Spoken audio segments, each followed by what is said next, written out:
À Castillon-du-Gard, perdu dans les quartiers résidentiels, se trouve un moulin à vent en bon état.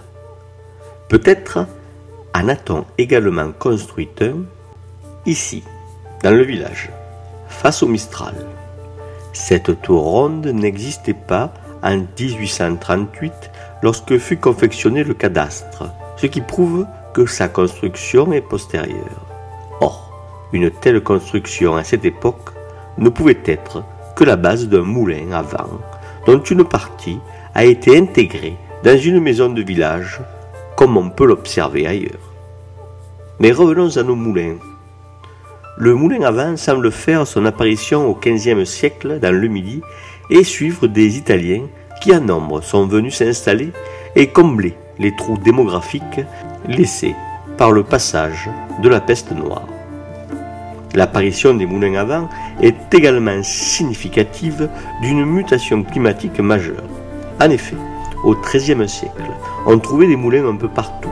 Le moindre ruisseau en était couvert, comme ici, à Vers-Pont-du-Gard par exemple.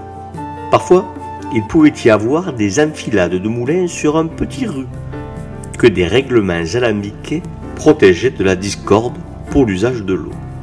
Or, le développement du moulin à vent n'a pu se faire que s'il apportait un plus à l'économie. Ils se sont donc soit substitués à certains moulins à eau déficients, soit ils ont permis d'augmenter une capacité de mouture liée à une production de céréales plus élevée. Les deux hypothèses ne s'excluant pas d'ailleurs.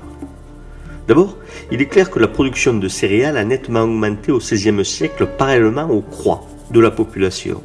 À cette époque, et c'est saisissant, on voit que les céréales occupent, selon les finages villageois, de 70 à 95% de l'espace agricole.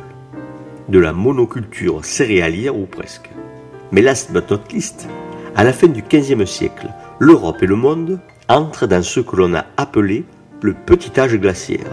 Ce refroidissement du climat eut pour conséquence une baisse de la pluviométrie, ce qui eut sans doute pour conséquence de faire baisser les capacités de mouture des moulins situés sur de petits ruisseaux, désormais plus souvent à sec, ou ralentissant la recharge de la Pessière, ce petit barrage qui, en amont du moulin, accumulait de la puissance motrice et la lâchait sur les roues du moulin une fois le barrage plein.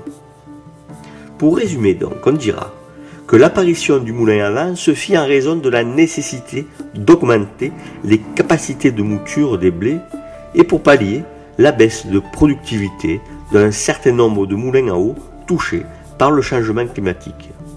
Une petite explication qui montre qu'il faut se méfier des explications monocausales. Petite explication qui, au demeurant, n'est peut-être pas complète non plus.